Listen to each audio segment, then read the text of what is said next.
Hey, buddy, how are you? How are you? I'm great. How about yourself? I'm good. I'm good. You're looking fantastic. So are you. I like the covers in the background. I thought this one with Devin was great. Uh our photographer is fantastic. She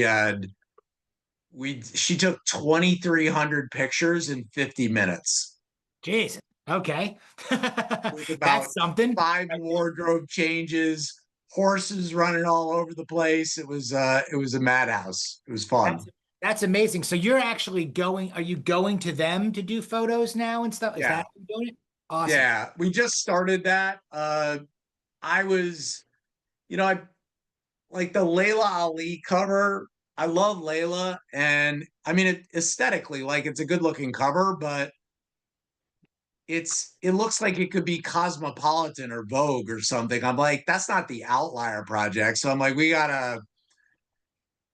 And then we started with Jesse and James Lawrence and Meta World Peace. We started doing edgier stuff for the cover, and we wanted to do some specific stuff with Devin, so it worked Good. out I well. look, I like the idea of it, quite frankly. I mean, even we haven't been shooting our stuff at this point yet, but even just asking people for photos, it's like, please don't send me the you looking like a corporate, or like anything. Yeah, right, right. Like, I want the imperfect, even lifestyle photo, the stuff for inclusion in there, Yeah, like stuff that has more meat on the bone, that makes you I totally who agree. you really are. So. Hey, quickly for you, we're gonna let some guys in. Sometimes we get five, sometimes we get 20, just like your stuff in there. But just to Yeah. give you a heads up, we're recording the whole thing. We're gonna turn it into a cover feature, for our weekly Sunday digital magazine. Okay, We're gonna put cool. this up on YouTube as well, which people are bugging out over. They're loving these kind of real, raw, unedited conversations, Yeah. which is great. Um, Anything in particular you want me to definitely ask you? Anything you want to stay away from? Like we'll have fun for an hour. Nothing to stay away from. I mean, I'm happy if I think you wanted to talk about innovation and certainly that's a thread throughout, whether it's something new or the Outlier project or the magazine. Um, I certainly could talk about innovation through the lens of all of those businesses.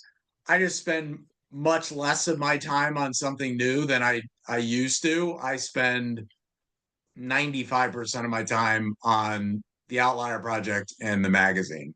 But I'm Okay, happy to talk about. great. And look, I know a little bit more than obviously our readers do, and my goal here is to introduce you, the Yeah. Outlier Project, amplify what, you personally, what you're doing professionally. Um, and that's our lens, is amplifying the messages of men like yourself and what you do, Yep. which I think is awesome out there. And we'll have fun with it for an hour, and then we'll Sounds good get to it up me. there and we'll do what we do. You guys do what you I'm do. looking forward to it. I'm looking Awesome. forward to it. Yeah, every issue you put out is so good. I mean, really good. Thank you. Look, same as you. We're just trying to grow. Loving right now, loving the digital format of what's happening. And we added Wednesday. So I'm doing a more personal email on Wednesday called the middle, so middle of the week. Yep. And Sunday just keeps plugging away and growing. So again, this is all about helping one another raise it up there. Um, Talking about the stuff that Sunday, I look forward to two things. I look forward to getting yours, and I look forward to Huckberry. I love Huckberry's like stuff at the end. hold I that. love So it. do I. I just was writing about the So best things good. I bought in August and how while I value experiences over things, I like Yeah, things. I do. So here are the best things I right. bought in August. But what I like about Huckberry, I like the random shit they put at the end, like the articles about whatever, Same, knives, yeah, I do whiskey, too. Look, cigars. I like content within brands. I'm gonna make a note of that. Huckberry. I think Todd Snyder's doing some great stuff with that too. He's added some interviews, some other things in there. I'm Yeah, with you. Like if I like the brand and the people behind the brand and the whole thing, I'll trust their curation, on other things. they've done that dirt thing they do, where they'll go to a city and kind of behind the scenes, and then they do the thing where they go to somebody's house and you Just get a hold all tour. this because it's too good, and this is the stuff that people really It's like. just so Hang good. on, I'm letting a couple of So guys good. in. We're hitting record on this. We'll start this. I'll do the intro. I don't want to slow your roll on anything, and I just want you to go everywhere. Okay, so all right, hey Pedro, how you doing? We got a couple guys What's up, coming. Pedro? Pedro meets Scott. We're a couple of minutes We're past the all we're all in black. We got the uniform on today. There you I go. like it. Okay. I'm going to let guys in as they come. Pedro, you know the drill already. We're a couple of minutes past the hour on this. Scott, I want to be cognizant of your time. I want to roll because we were already bullshitting. I could have never let this, we could have just talked for an hour, Scott and I, and forgot anybody was around or hit the button on this.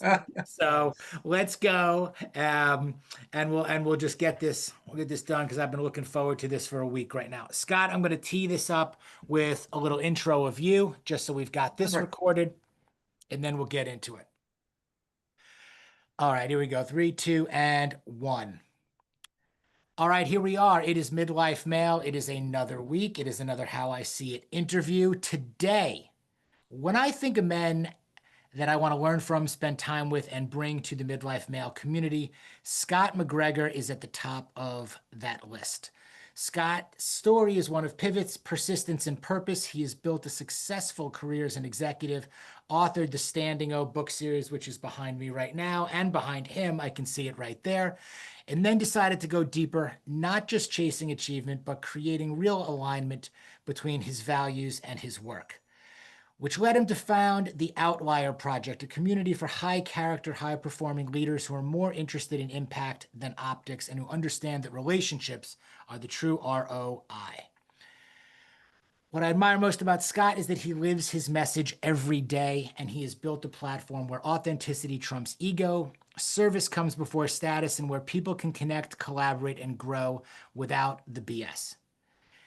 In this conversation, we're going to dig into Scott's journey, the lessons he's learned, and how the Outlier Project is helping redefine success for leaders at every age and stage of life. Welcome, Scott MacGregor. Thank you for having me, my friend. You know, my admiration for you and Midlife Mail is off the charts. What you have built over the last, what, 8, 9 years is incredible. Appreciate it, and same to you. And we've spoken a number of times about this. I look forward to the Outlier Project, the physical magazine now in my mailbox, as well as having read your books, and we've talked personally. And I think you're one of those guys who just gets it. And that's become, unfortunately, a little bit rarer and rarer. So one, I appreciate the fact that you're bringing more people into that to try to help continue to level the playing field. Um, but what I mean by you get it is like, I mean, shit, a Colorado Dad sweatshirt showed up at my house. I remember a while back after our first phone call, and I was like, who does this? Like, who reads this stuff, pays attention, writes it down, whatever you do, goes out and does this? And I think it's one of the reasons why you're successful. I've shared those stories with my kids about how you differentiate yourself in life, how you stand out, how you make an impact. And I've had the pleasure and privilege of speaking to your community, and I can see why it lands so much. So I want to dip into all of this because, like, look, I think the truth is what you're doing is very different. It's very Thank you. needed, and few people can do it and do it well. So kudos to you, man. Thank you, my friend. I appreciate it.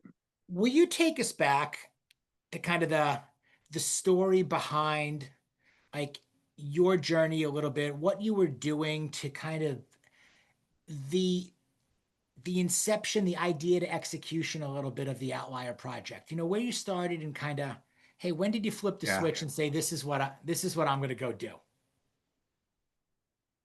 I knew you were going to ask me this question, and I'm like, damn it, I should have a better answer. I stumbled into all this stuff. It was the confluence of like a ton of stuff coming together. And I didn't expect it to become something that kind of overwhelmed my life, and not overwhelmed in a bad way, overwhelmed in the best possible way.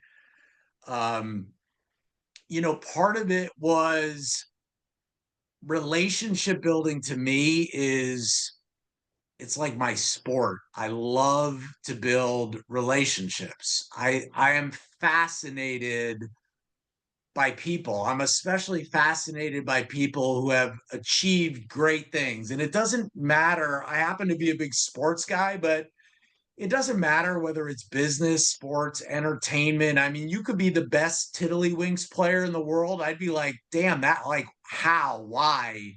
Like, I'm just very, very interested in that.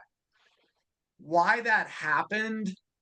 I mean, I grew up very poor in a very, very affluent town, which was a weird way to grow up because I stuck out like a sore thumb. And for me, sports leveled the playing field. So I was, very fortunate that I wasn't bullied. I always had a great friend group, but that was really because of athletics. But like when I think back to when I was a kid, Greg, I was just like trying to figure out the world. Like the world didn't make sense to me because we were economically so different from everybody else. And when you're, I don't know, 6, 7, 8 years old, like your world probably doesn't extend past your hometown. Like that was my world. And I was trying to figure it out. So through that, I was just a psycho curious kid, like unbelievably curious. And so I would ask a million questions. I'm sure I was annoying as could be, but I would ask my friends' parents all these questions because I was just trying to figure out the world. And so for a while, like I thought it was my upbringing that made me curious, but I'm 57.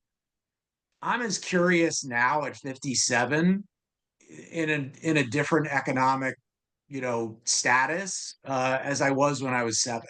So I don't think it was that. I think it's more in my DNA. Um, through the course of relationship building, I wound up building really, really significant relationships with unusual people, pro athletes, Navy SEALs, Olympians, CEOs of billion-dollar businesses. And I collected kind of all these weird relationships. And I thought the common denominator for all of these people is they're all outliers, every single one of them. Whether it's a successful CEO, an entrepreneur, an Olympian, a Green Beret, Navy SEAL, entertainer, like you name it, they're all outliers. So that's the common thread. They all live outside of the bubble. I'm a big believer that most people live in a bubble that they actually constructed themselves. Um, and so because I had these relationships, I'm not even Catholic, Greg, and I had Catholic guilt, which I don't know if that's possible, but I think it must be because I had it. So I'm like, I felt guilty almost that if I had a personal or professional problem, the people that I could call were ridiculous. Like I could call Dick Vermeil and say, Coach, like, what would you do? And so I'm like, wait a second, I don't want to keep all these relationships to myself. I want to share them with the world. So I started doing that through the books, the Standing O books, which was my way to give back to charity. So I had all these crazy friends of mine write chapters of gratitude for a life lesson learned. I put it in a book and then I gave 100% of the proceeds to charity. But I'm like, it's one dimensional. It's people reading an interesting story about somebody who's, pretty prominent. But I'm like, I want people to have the same thing that I have, which is the ability to ask them questions and gain from their knowledge. So all of those things together really is what gave me the idea to start the Outlier Project and to give people access to the Gregs of the world, to the Coach Vermeils of the world, to the Layla Ali's, the Jesse Itzlers, the all of these people who I just have tremendous admiration for. And that's really how it got started. And then it obviously hit a nerve with people. I didn't know how many people would identify with being an outlier because we're kind of like the land of misfit toys. But 750 people have said this is the community for me, and it's been just a fun, wild ride. Amazing. What were you doing? Two questions. What were you doing during that time before the and the second part, which is also, how did you go about developing these types of relationships? I think one of the things that's missing that I hear a lot from guys is like they get the why part. We may have talked about this before, like, why we want to have access to interesting people, why we want to meet them, why we want to get better, why we want to be part of something like the Outlier Project. But what they miss so much of, I think, in their own life, where it would kind of hampers them, they don't know how. Meaning, like, they don't really know how to develop whatever that special skill is again that you have. And when these incredible people go on the Outlier calls, what they're talking about to, I think, a lot of these people and what they respond to is that they're sharing a little bit of their secret sauce. They're sharing a little bit of Yeah, how they got where they are. And I just think that that's so important, especially to men now who are struggling with relationships, struggling with friendships, struggling to potentially think about how they may want to reinvent themselves or evolve and yeah, still grow at this stage of life. And maybe they're not comfortable also not only asking for maybe help or being vulnerable or asking for advice, but they don't know where to go because they've never really yeah. learned how to develop those kinds of relationships. And your network depth is extraordinary.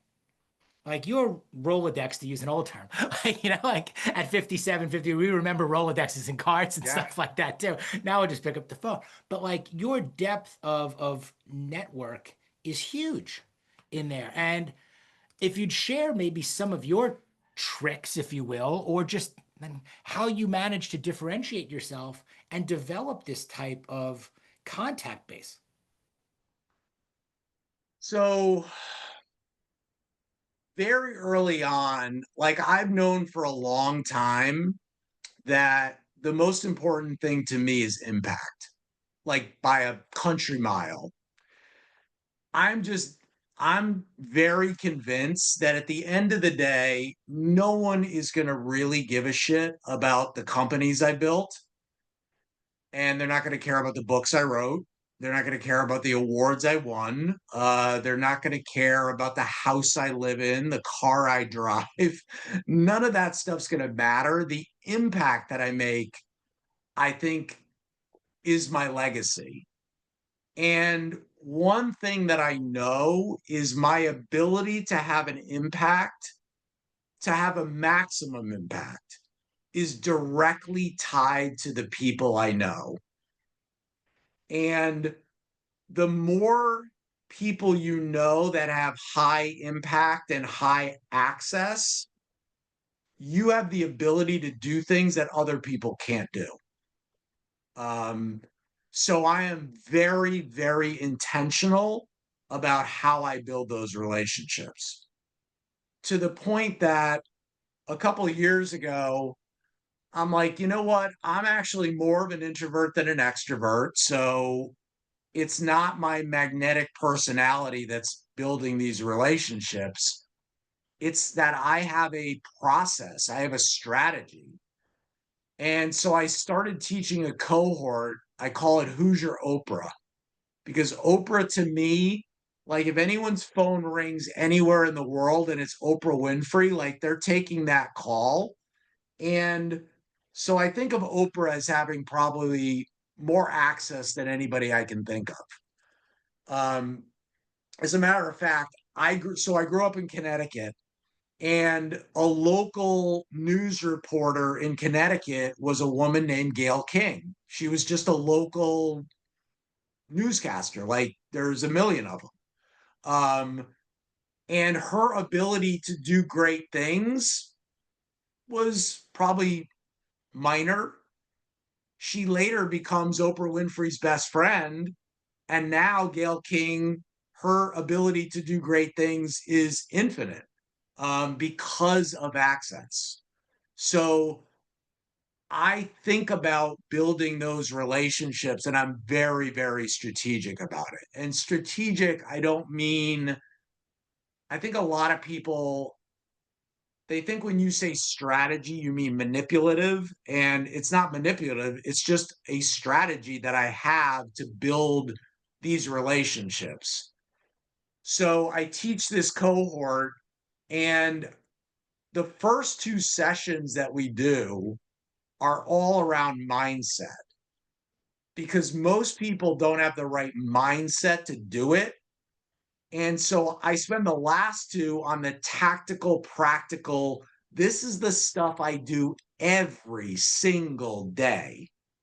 It's the sweatshirts in the mail, it's knowing people's kids, it's all these different things. But if you don't have the right mindset, that tactical, practical stuff is meaningless. And unfortunately, I think that most people, they view things as networking, which networking to me by definition is almost, it's just transactional. And it's just a means to an end. It's typically like, okay, if I do this for Greg, he will do this for me. It's tit for tat. And I just never ever view relationships like that. I I think if I did, none of the great things that have happened to me in my life would have happened because I wind up in situations today. Maybe it's a room, maybe it's a call like this, maybe I'm in a book or in a magazine or whatever the case may be. And I am like, how the hell did I get here? Like, what am I doing here? And when I reverse engineer it, this is what it's never a straight line.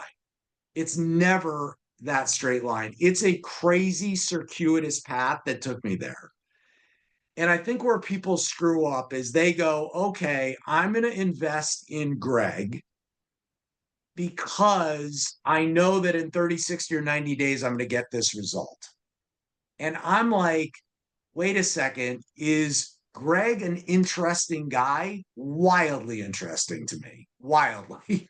So I'm going to invest in Greg because I want to build a friendship. And where that goes, I have absolutely no idea. And I couldn't possibly care less. And that magic of building a friendship instead of this transactional kind of networking, clunky, weird thing that most people try to do, it changes everything. So it's very What strategic. what's the mindset? When you refer to the mindset, can you are you able with after all these interviews, everything you've done, you've experienced it yourself, you're living it. What does it feel like or look like? Like who has it and who doesn't in a way? Meaning not everyone's cut out to be an entrepreneur. Lots of people want to Mm-hmm. be. Okay, but it's become Right. like a sexy buzzword and something to chase after. But some people are better suited to stay in the job or stay in your company. Maybe you don't learn that until Yeah. you leave and you got to come back. Other people could never work for anybody else. I think there are some people that are introverts that think they're extroverts, like you mentioned, or vice versa. There are some people that think they're generous, maybe, and what they Mm-hmm. really are is, as yet, they're tactical or certain things. Yeah. Can you see it? Can you spot it? Can you feel it? Like, can you I define it? can. I'll give you a great example. Most people think they're good at building relationships. I would say most people, the vast majority of people, are horrible at building relationships. But we trick ourselves because we all have relationships. So we're like, I'm good at building relationships. And, there's so much anecdotal stuff that I could reference that shows me that people aren't. But I would say this 99.9% of the time, when I'm on a call with somebody, phone, Zoom, whatever, 99% of the time, I know way more about them than they know about me. Even when the call is probably more beneficial to them than it is for me. So, you know, you've got to do your homework, and most people are not willing to do their homework. They're not willing to really try to figure out, like, what's Greg all about. Like, I know that you're a family man. I mean, I know where your kids go to school. I know what you and your wife like to do. I know where you like to travel. I know, like, you get to know all that stuff, and you wind up building friendships. um I think people also, they have, they have a strange relationship with the word friend. Like, they think that they can only say I'm friends with Greg if we're like having a pajama party together. But this is my definition of a friend. If I know you and you know me and we like each other, we're friends. And now there's a continuum between we're friends, meaning we're acquaintances, we know each other and like each other, to, your bosom buddies, and you're having the pajama party. And some of those relationships progress along that continuum, and some of them stop at a certain point, and that's perfectly fine. But I think a lot of people are hesitant to consider somebody a friend until they're at this kind of very progressed level of friendship. Uh, if you know me and I know you and we like each other, we're friends. And I'm going to treat it's that mindset changes the way that you talk to people, the way you treat them, the way you make introductions, the way you interact with them on social media. I think it changes everything. So, like, I consider you and I good friends. And yet we've never met in real life. It's an interesting thing because to that effect, I think some of my closer relationships today are with lots of people that I have not met in person. Yeah. And I also think, to your point, that I don't have to be best friends with lots and lots of people. But I think when you get that access, you have those conversations, you learn about people. It's one of the things I love about interviewing the most is that, hey, I get to ask the questions. I get to hopefully learn more Yeah. about the subject. And that subject is because I want to learn. Like you, I'm very curious. And then a lot of what attracts me to the people that I interview is that notion of wanting to be friends with them, or thinking I want to be friends with them. And a Yeah. lot of times they say, don't meet your heroes, whoever it is, because I have not experienced that yet. I've been really fortunate where the individuals that I've met have added tremendous value to my life. So I Yeah. consider them friends, even if they don't see me as close in that regard. They've given something to my life, and here's my opportunity to give something back, ideally, Yep. and and pay it forward. So I do think the geographic or the home field advantage, if you will, is gone. I mean, you can be friends with people virtually today and feel very 100%. connected, with them. And I think very inspired, very motivated, whatever you want to call it, by those people. And I also like a lot of the freedom that it gives, meaning I know what Mm-hmm. you're doing. I know you're putting out a great product every day, every week, every month, every quarter. And that's not to be competitive, but that's not even to compare or contrast. It's to be inspired, going, I know if I call Scott, that's going to be the background. He's working on something, or he's on a retreat, or he's doing something cool. And I think that's really inspiring out there. And those are the kinds of friends I want. We don't Well, have every single week to hang out together, well, because of all these other reasons, but it right. doesn't devalue the relationship or the friendship. In any case, I think it enhances it in a lot of ways. 100%. Yeah, I agree. I I think the agree. barrier should be there a lot of times, even with my best friends. Hey, I'd love to hang out with you, but I'm with my family, or I'm hosting a retreat, or I'm writing another book, or Yeah. I'm in the gym, or I'm climbing another mountain. I love those answers. As disappointed as I am that I don't get to hang out with a lot of people sometimes, I love those answers because they're doing the shit that I think we all should be doing, including Totally me. agree with you. Yeah, I agree. So I want is this a business? I want to just ask this, like, is this a business for you? A lot of people ask me this too. I think they're like, everyone Mhm. thinks these influencers, outliers, if you will, midlife males, anything that like maybe they don't understand how hard it is that we work, or what's even the backstory, or did I sell a company and now we do this for fun, or what's got up like I want to just peel that back, if you will. Is this a business for you, or is it a passion project, or is it a combination of both? But is it like, It's both. okay, because this is what guys ask me in middle age who want to quit their jobs and follow their passion. Yeah, And then they it's both. realize, hey, by the way, if I follow my passion, it doesn't pay as well as Ernest and Young. You know, it doesn't pay well. It's Yeah. easy for you with your sale, Greg, or whatever, and it's not. But I'm saying I want to just peel that back for a second. So I started a company 11 years ago called Something New.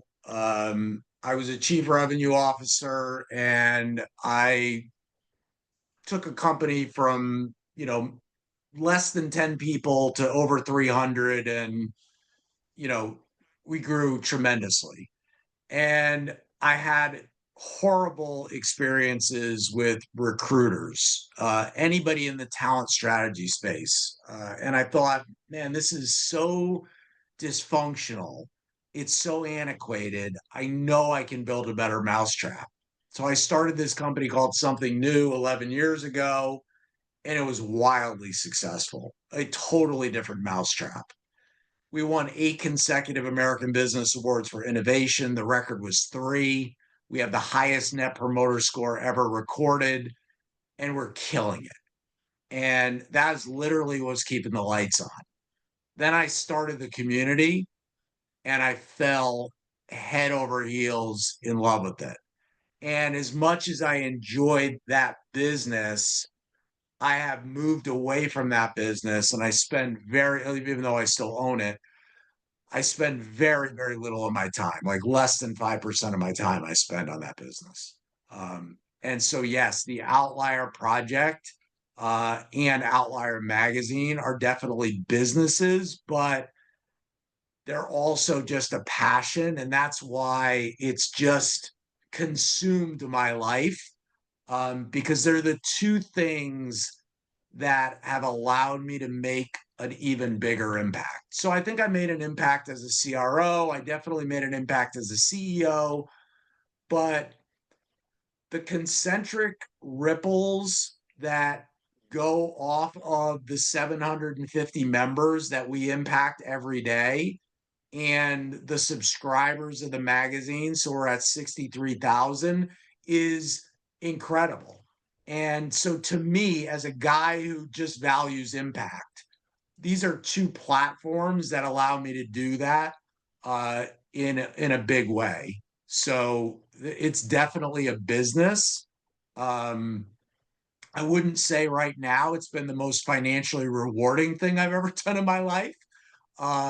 And I've never worked harder than what working right now, like never. And I've always had an insane work ethic, but I work, uh, the hours are crazy, but I've been an empty nester for a long, long time. 2 kids who joined the military right out of high school are now 31 and 30, and the most understanding, supportive wife you could imagine. So I do spend a tremendous amount of time on these businesses.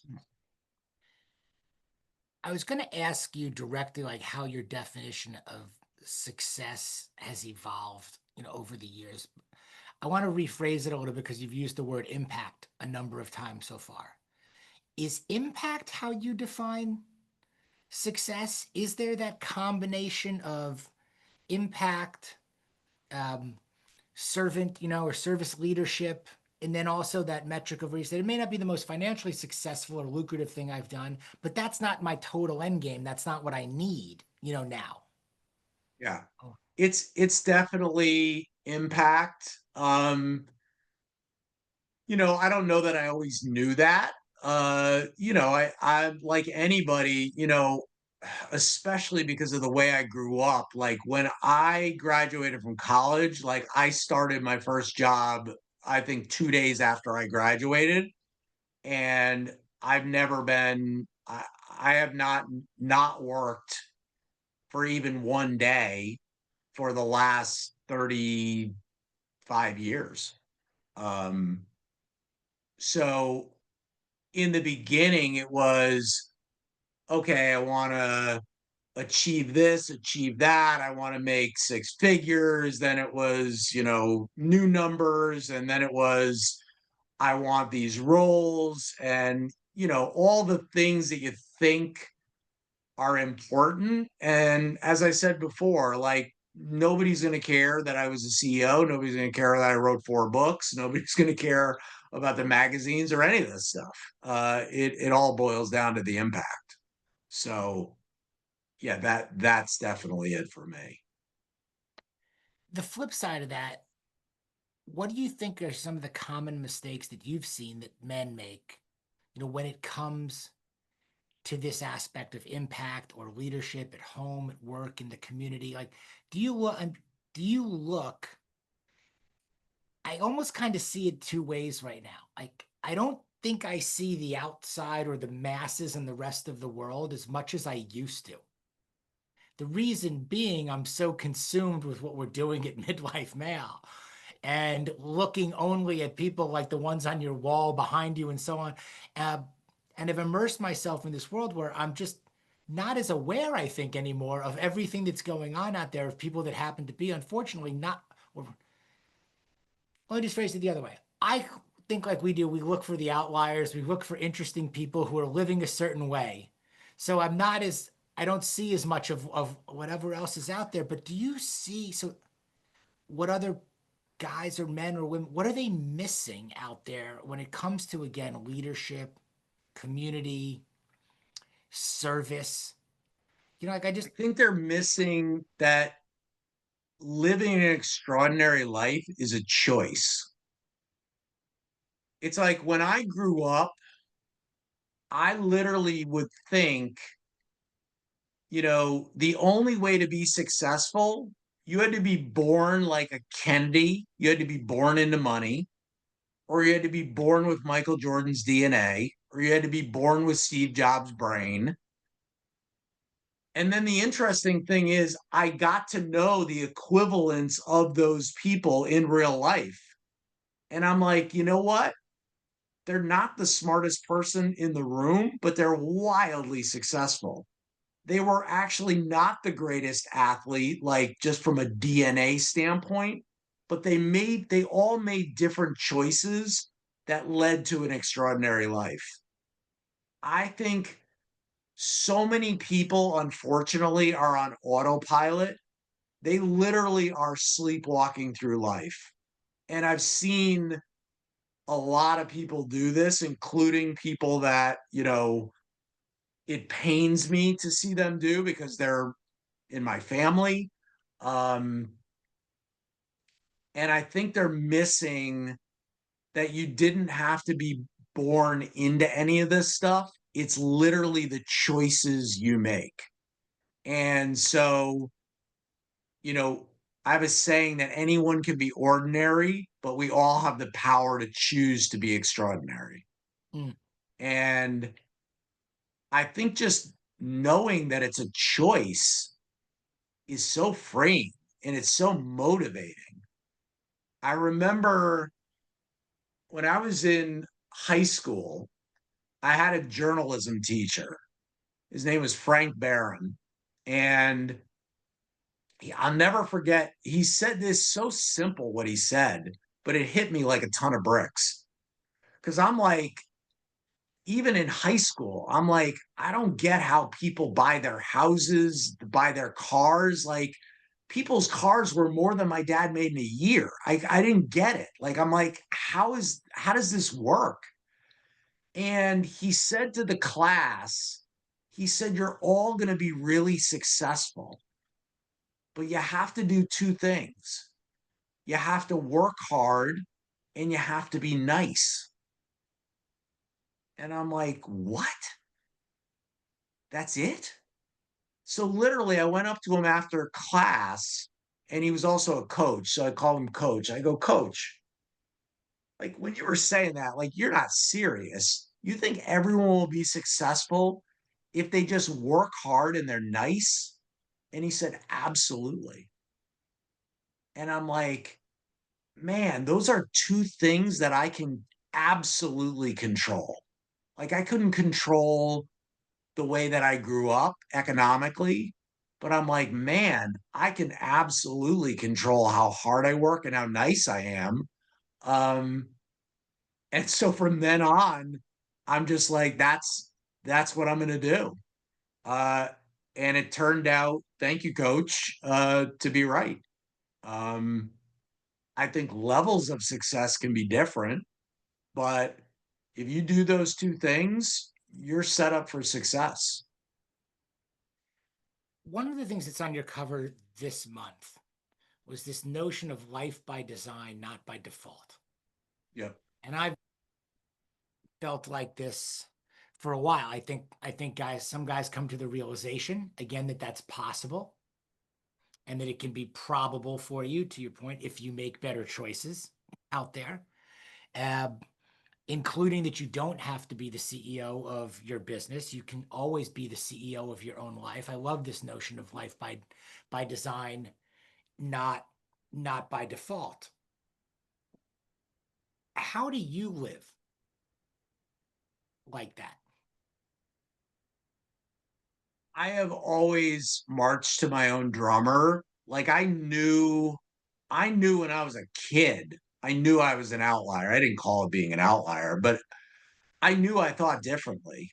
And but when you're 6, 7, 8 years old and you realize that you think differently from your peers, like I thought I was weird. I wasn't celebrating it. I wasn't like, oh, this is awesome. I think differently than from everybody else. But as I got older, when I got into business, I realized that that contrarian nature that I have, that desire, like if everyone's going left, I intuitively just want to go right. I just am like, ugh, like I don't want to be in the thundering herd. And so I've always marched to my own drummer. It's literally like, why did these exist? Because everyone's got a newsletter. And I'm not anti-newsletter. Your newsletter is freaking phenomenal. But I'm like, you know what? I grew up on Rolling Stone and Sports Illustrated. I want to put out a high-end, kick-ass, glossy magazine. And people thought I was out of my mind. They're like, what do you know about the magazine industry? I'm like, absolutely nothing. But I know what I like. I know I know how it will make me feel and I know what it will look like.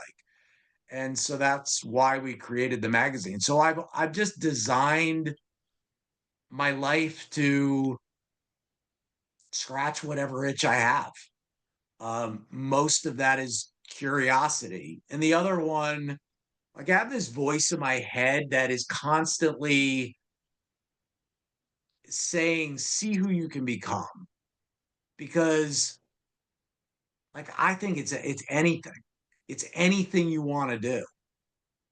And I didn't always realize that. Like I thought there was all these limitations.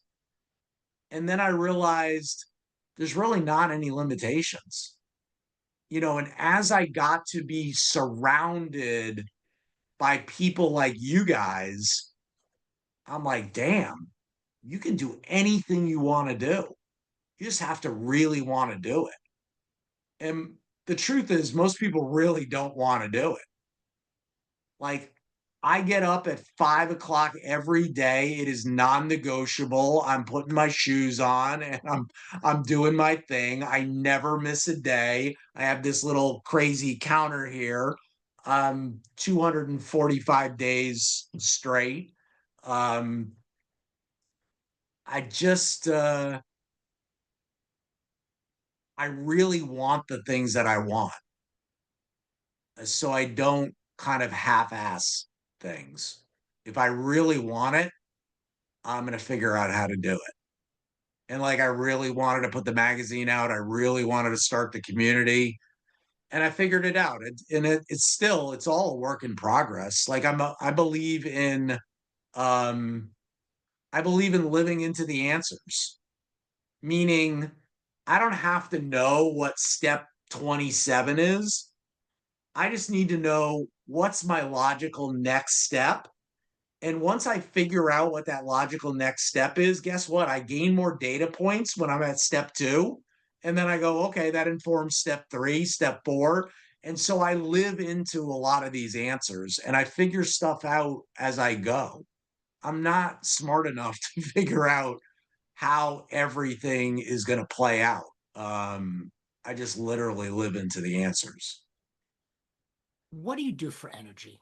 You said you're 57 years old right now, at a time when most guys are slowing down, or guys have been slowing down for a lot long earlier before they got to 57. Right. I mean, you seem like not only are you not slowing down, but you are increasing velocity. You're just Definitely. scratching the surface on what you're building, maybe halfway or three-quarters of the steps that you're talking about.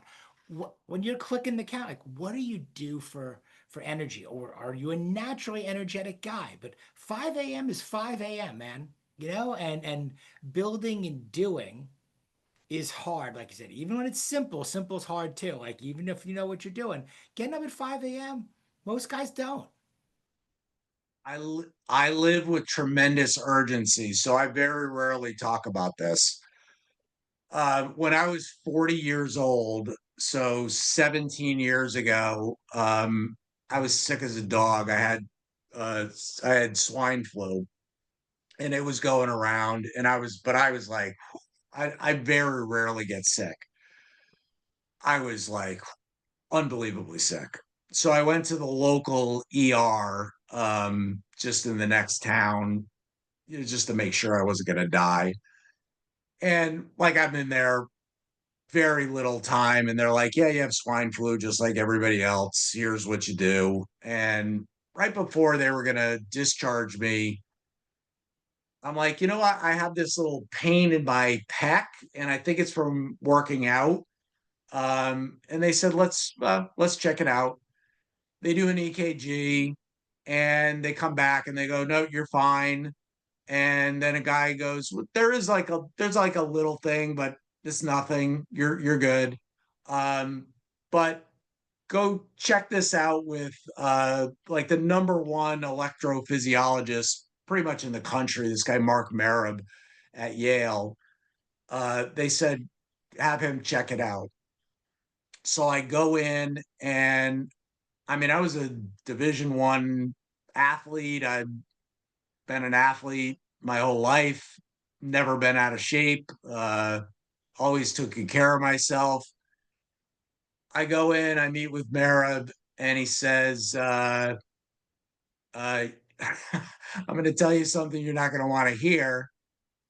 And I said, okay. He said, you have something called Brugada syndrome. And he said, before you go and go look it up, let me tell you what you're going to find. It's also called SUDS, sudden unexpected death syndrome. And there's no cure and there's no symptoms. So it's the proverbial 45-year-old who's in good shape who drops dead, and everyone's like, holy shit, do you know that Bobby dropped dead? And they're like, everyone's shocked. So most people think that those people had Brugada syndrome. So the only thing that you can do is have a defibrillator implanted in your chest, which I have. So 17 years ago, they put a defibrillator in my chest so that if I have an incident, hopefully I get zapped back to life. Um, but I know with no symptoms and no cure, I could die at any second if I didn't have this. So I live with insane urgency. Like if I say I'm going to put a magazine out, like I'm not going to put it out in a year. I'm going to put it out in a month. Um, I just live with a different urgency. And so I'm not going to waste a day. It's like it's funny. People talk about special occasions. I'm like, what the hell's a special occasion? Every day is a special occasion. Like, break out the china, get the champagne. Like, what are you going to live a second life? This is it. Let's go. Like, you, every day is a special occasion. And especially based on this crazy thing that I found out that I had, it makes me live differently. Do you hold back at all because of it? I can understand I'm going to put the magazine out in a month, not a year, in there. Meaning like, or what was the period, or if there was a period of anxiety, stress around, well, again, as an athlete, can I exercise, or how hard can I push myself? Or if there's no warning and there's no cure, like, hey, do I put myself in a bubble, to avoid, anything? And all with this, I just think, well, on the flip side, well, should I be working so hard, or should I be enjoying every day? Or I'm only going to work on things that I enjoy versus not. I mean, now, like, there's a lot of ways you can go with this. How many of them, I guess, also did did you have that period of, stress, anxiety, or depression? Do you now you live with urgency? Like, how have you figured out how your rhythm and cadence and operating is, Yeah. with this new reality, which is not I so mean, new the anymore? good the good thing is I was kind of always like that already. So it wasn't a big shift for me. Like I've always kind of moved at that speed. Um, so it wasn't a dramatic departure from the way that I was just normally wired. It definitely reframed things. I don't think about it that often. It's not a it's not a heart defect. So it's not something like that's wrong with your heart. It's just that you can have these electrical weird things that happen that cause sudden unexpected death. If you have a defibrillator, like theoretically, I'd get zapped back to life. It's like having like the paddles with you 24/7. So no, I've done tons of, what people would say crazy stuff. I've done 29 multiple times. I've done all kinds of stuff. I don't push myself to the absolute brink only because when you have a defibrillator, which is also a pacemaker built in, so it's two in one, it if I push myself too hard, even though I wasn't having a heart issue, it would think I was and it would probably zap me. So I can't like I can't do stuff that I would probably like to do. Because I can't have my heart rate elevated for a protracted period of time because it will mimic uh, an event when it's not. Understood. Okay, well, one, glad you're 17 years without incident, and hope you have like another 50, 60 more without incident. Zero, yeah, nothing. It's been a hunk of metal sitting in my chest for you know 17 years, just sitting there. Wow, that is a story. Who qualifies as an outlier in your eyes? I think anyone who's willing to show up differently, most are not. Anyone who's willing to take the road less traveled, most are not. That's why they call it the Thundering Herd. Um, that's the criteria. I think you have to say, I want to show up differently. Um, and I want to take the road less traveled. And if you do that, you can turn ordinary into extraordinary. What makes the Outlier Project different from the variety? And it seems like, wow, there's something new every day around this. These traditional networking groups, other masterminds Yeah. out there. Like, I think I have a pretty good idea, but I want to hear in your words what you think makes it really different. It's the most eclectic community I can think of, because it's not constrained to an industry or a job title or anything other than being an outlier. So it is made up of people with every job title, with from every industry. We have a ton of pro athletes, Olympians, best-selling authors, CEOs, entrepreneurs, Navy SEALs, Green Berets, like you name it. We have it is a kaleidoscope of human beings. And that by nature just makes it different. And I think everybody views themselves as an outlier. Everybody in the group, all 750 odd people, have all been called a rebel or a maverick or a black sheep or, whatever at some point in their life. They all think differently. They all want to show up differently.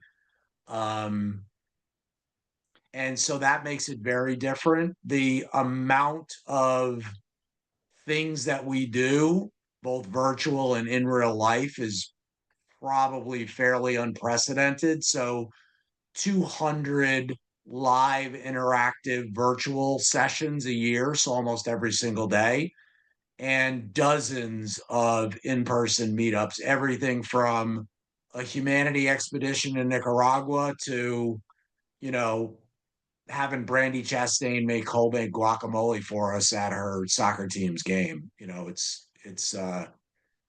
It's super eclectic. Which leads me to my next question. What's the most surprising either outcome or story to come out of the Outlier Project so far? It's a great question. Um, I didn't know it would have the profound impact that it has. Uh, so every day, uh, on LinkedIn or on different social media, there are people just talking about their experience. And I'm like, wow, like it's unbelievable. I stumbled across a podcast. This has literally just happened yesterday. So Mace Curran, who's a good friend of mine, she was the second female to ever fly lead solo for the Thunderbirds, and she's a total badass. Actually, I'll give her a good shout out here. So this book comes out, I think, in 2 weeks called The Flip Side, and I think will be a New York Times bestseller. Anyway, I saw that she was on a podcast and it said your name is mentioned. So I'm like, okay, let me listen to it. And I know Mace's story inside, outside, upside down. And the guy asked her towards the end of the podcast, if you had $1 million and you could give it to anybody, who would you give it to? And she's like, I can't give it to myself. And he said, no, uh, you can give $1 million to anybody. And she said, I would give it to Scott MacGregor, um, because of the Outlier Project. And I mean, it was just shocking to hear the impact that it makes on so many people, and knowing that they think I would be a good steward of that money to do good in the world. Um, that to me is unbelievable. What do you think the people are getting out of it? So, what do you want them to get out of it? And then what do you think that they are getting out of it? I mean, even one of those answers. Definitely, I mean, just flat out community connection with other human beings. I think as technology is racing at just hyper speed, what you and I do is so important. Like people need this so much. Um, but I think because of the people that we have in the community, and because of the access that, I mean, they were just on a call with Hap Klopp, who founded North Face in 1968. Uh, they're on calls with Joe Foster, who founded Reebok in 1958. Like all these unbelievable people. I think people are like their eyes are wide open, like, man, I can do anything because they get exposure to so many unbelievable high achievers.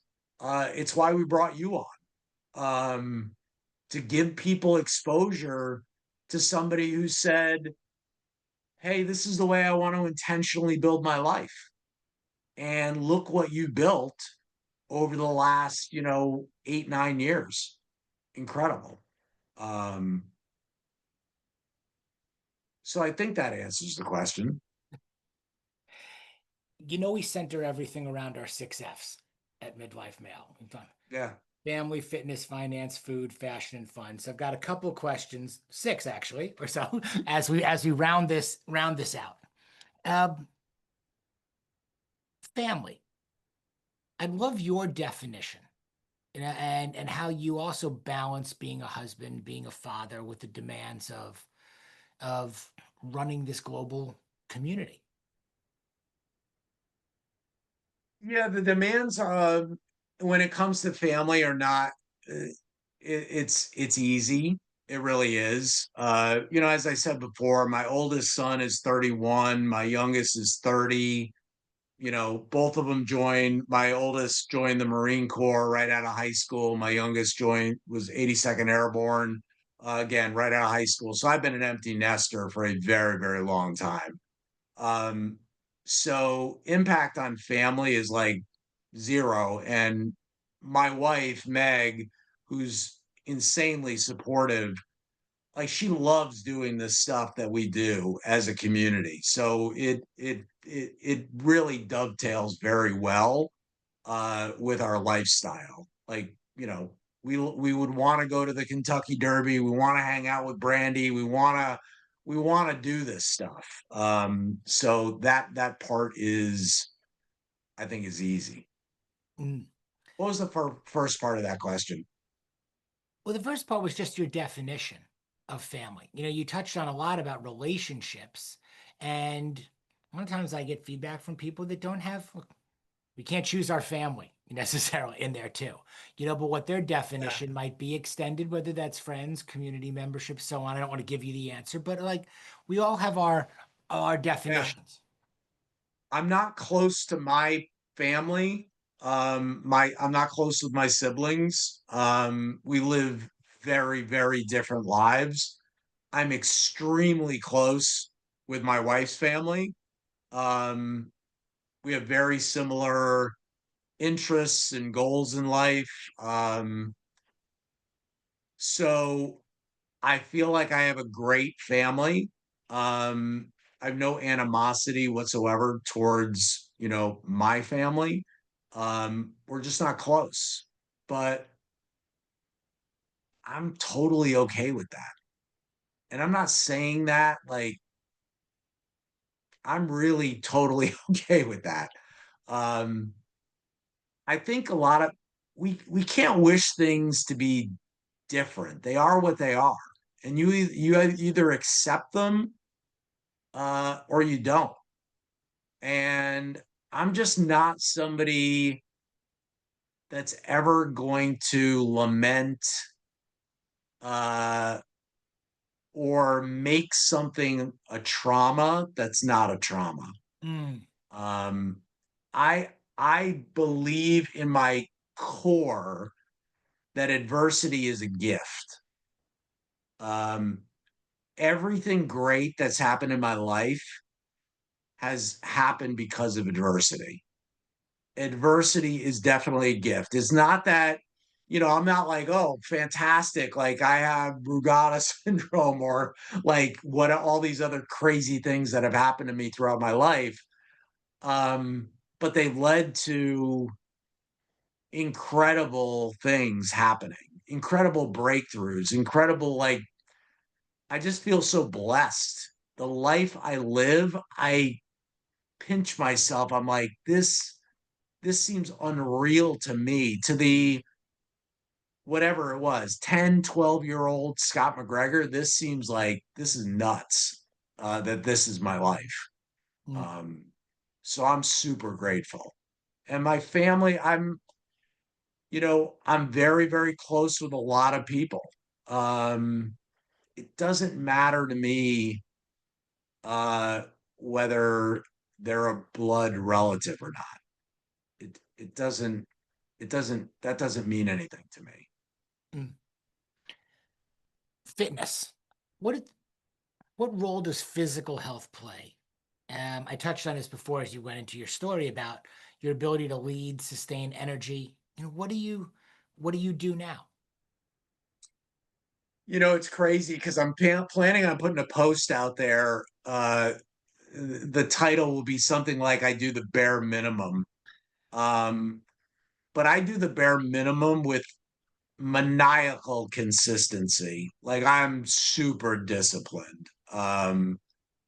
So I've always been mindful about what I put in my body, um, including like not a big drinker, don't do drugs, never have. I'm just very mindful of what I put in my body. And I get a minimum of 5 miles in every single day. But walking, I have a torn PCL, but I've had a torn PCL for I don't know, a long time. I get that done every day. We have something in the Outlier project called Top Fitness that we created, which is a daily workout that changes every day. Um, it's called a dues paid workout. I do my dues paid workout every day, and then I just do like very nothing crazy, little bit of weight training. But I have just seen those things done with insane consistency. Like the results are off the charts. Mhm. I know I'm in better shape than like 99% of people that are 57. Um, I'm not bragging. It just because I don't even do that much.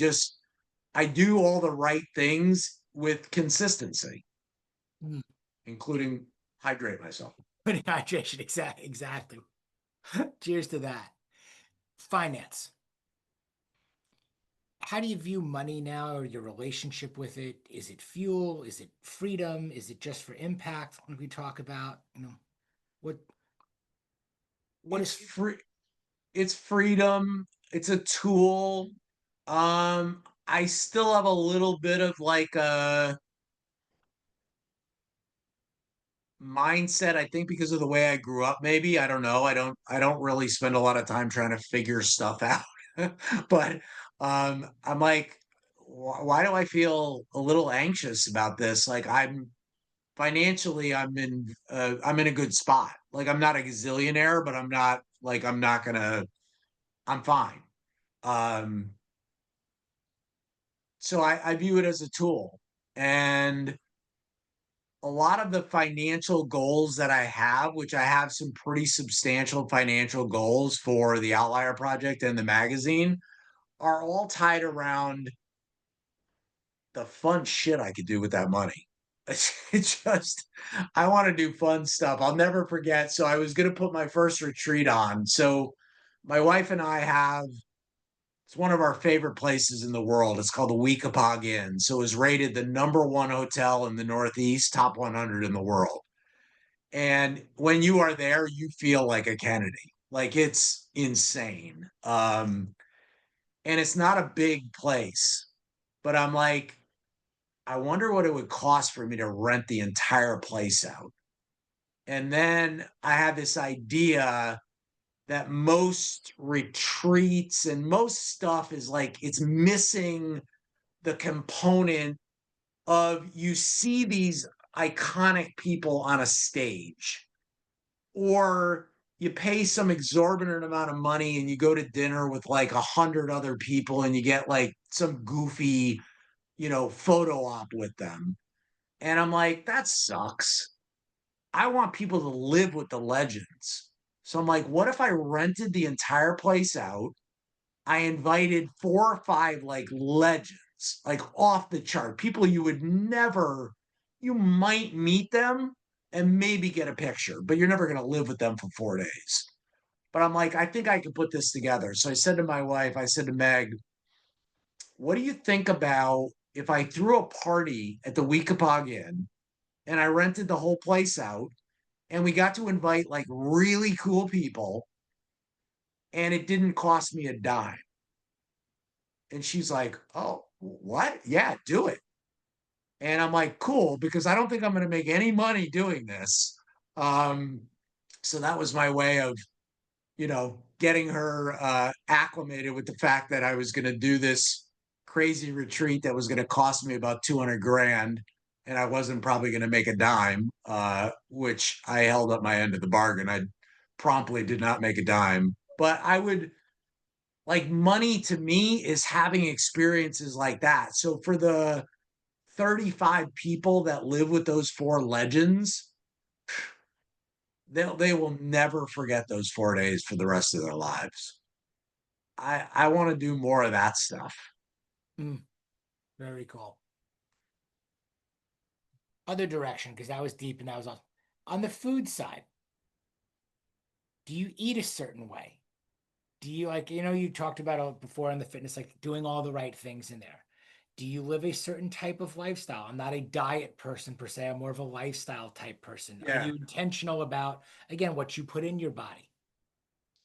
I am intentional about it, but I probably eat way too much pasta. But I don't know. I don't know. I have a metabolism where I think I can do that.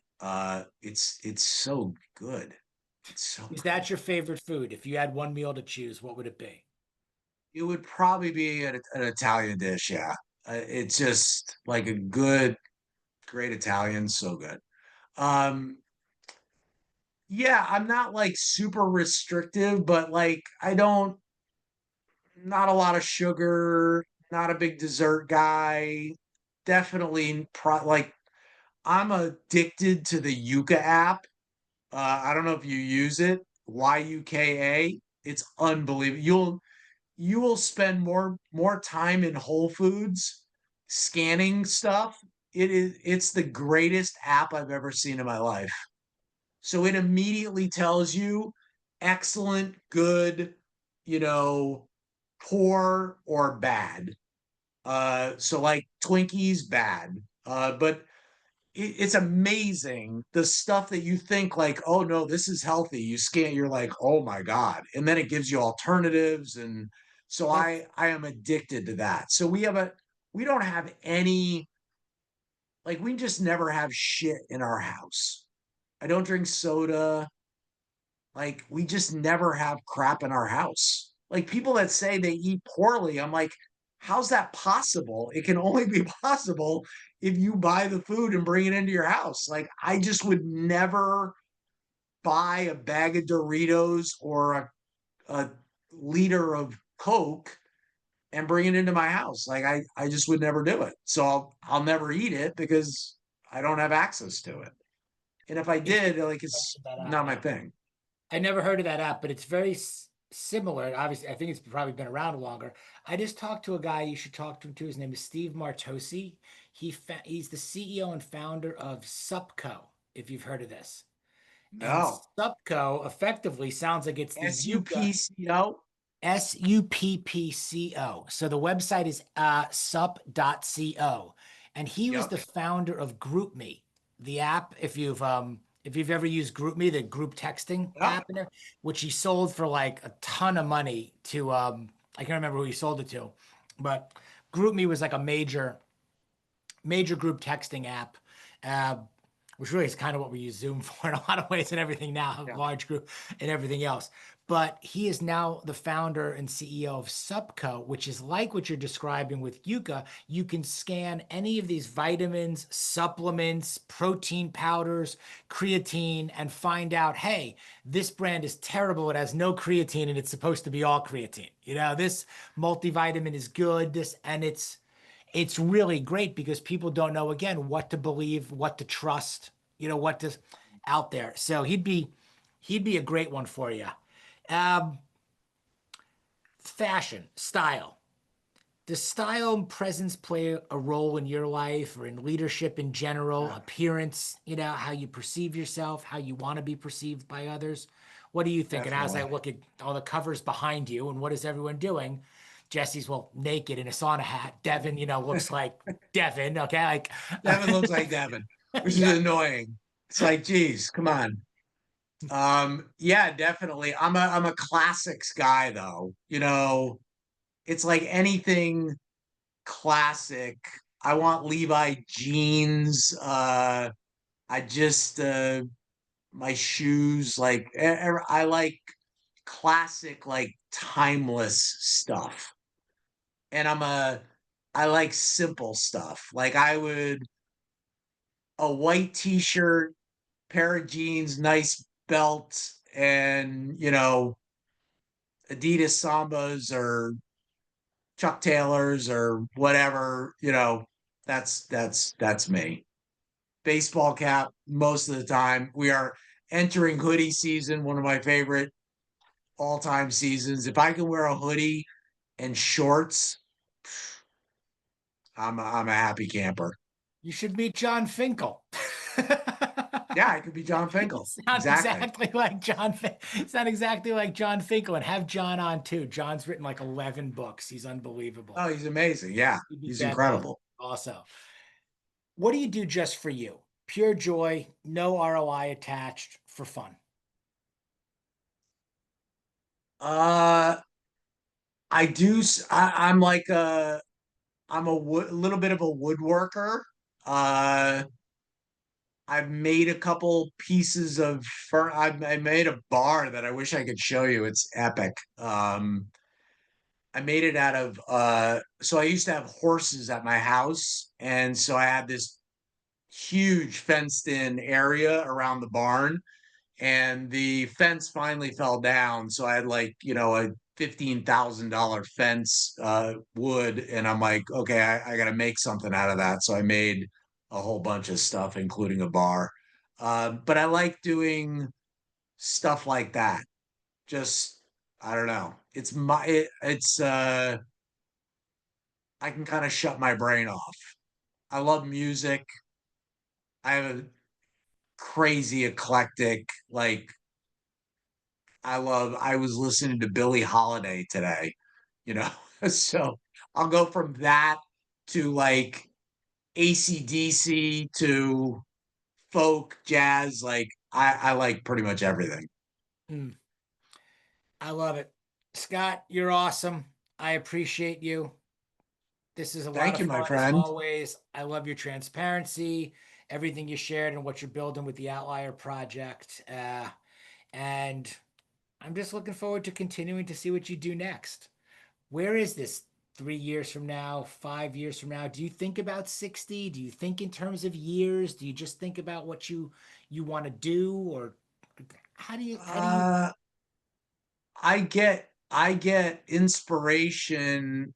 Like I tried very hard not to live in a bubble because I get inspiration from the craziest places. Like I'll have a hospitality experience, or like a CPG brand will like speak to me and I'm like, "Oh my God, I love that." And now I'm going to figure out like how do I take that? Like how do I take what Liquid Death did with water and how do I translate that into something for the Outlier Project? I love connecting the dots, like these dots that seem like they have nothing to do with each other. That's actually probably what I do for fun is like I like to be wildly creative. Like what's the craziest thing I could think of that seemingly has no connection?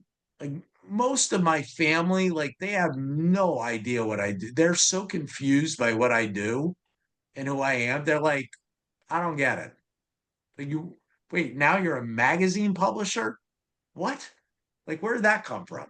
Um, I think there's so I just something like that's so great about that, which is why I gravitate towards you and the Outliers and everything. I do. I think there's something so great about people looking from the outside and questioning. How do you do yeah, that? it's Or wait, what are you now? Or haven't you been this, this, and this? Or weren't you? And that struggle that they have connecting the dots, which all you're fixated in, what you focus on and love doing is connecting the dots and going, hey, they're not connected. I'm going to connect them. Or maybe you can't see the connection, but I can. so I'll tell you this. I wouldn't put this in whatever, but I'm on like a nostalgia. I'm on a nostalgia kick. Like I think nostalgia, like nothing connects us more than like, oh, remember the 80s, the 90s, whatever. And anyway, this is coming from like 20 different sources into my brain. And so I'm like, we are going to do a nostalgia month in the Outlier Project where everything is 80s, everything is 90s, everything is 70s, whatever. And I mean, when I first talk about some of this stuff to like my team is tiny, tiny. They typically think I've lost my mind. Um, and sometimes I have lost my mind. It doesn't work out at all. Like it's interesting to me, but nobody gives a shit. I think people are going to be into this. I So, do. And I'll tell you, I really do think they're going to be into it. Certainly, I mean, what we've experienced with our little demographic, obviously compared to your 63,000 plus subscribers, and you have a wide age range, gender, like you've got it all. I think what makes people, really attractive to your community is that they're all outliers, but you can be any age, any stage of life, anything, which in there, which I think is really, really unique. Anytime we have written or published something that goes back into those times that you talked about, 80s, 90s, which all of us in midlife have grown up on, yeah. it has done very, very well. We've got an article on A Few Good Men that's out today. John covered Oh, Hulk cool. Hogan, Hulkamania and Hulk Hogan when Yeah. he passed away. Anytime we start going back down, if you will, a little bit memory lane, I think you're onto something. And I don't think it's about kind of living in the past, but I think there is something about you touched on a lot of these themes, whether it's nostalgia or whether it's just iconic, timeless classics, the way you think about Chuck Taylor's, the way you think about graduating high school for me, which was 91, it's so on and Right. so forth. Yeah. 87. So Yeah. I think it's yeah. all, I think it's great. I think it's going to knock it out of the park. Um, where do we find you? Of course, I just want to make sure all of our readers, all of our subscribers know where to find you, how to get involved with the Outlier Project and what you do, because I think it's awesome. Thank you. LinkedIn's definitely the place to go. So you can find me on Instagram too, but I actually look like I'm somebody on LinkedIn and I look like I'm probably nobody on Instagram, which is an interesting thing. Like you can look like two totally different people. Like this guy is kind of a loser. Oh, this guy's like really accomplished. Um, anyway, so that's the place to find me. And the Outlier Project is invite or referral only. So people either have to be invited or they have to be referred by a member.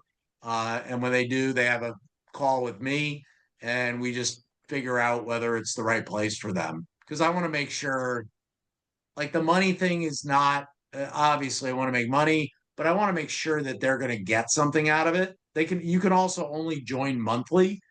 Um, so like there's no advantage to me getting somebody to join and then they're going to be like, this isn't what I want. And then they stop in 2 months, especially because our welcome kit now is like $75 that we send out. So I don't want to be sending out $75 welcome kits to people that are going to be a member for a month.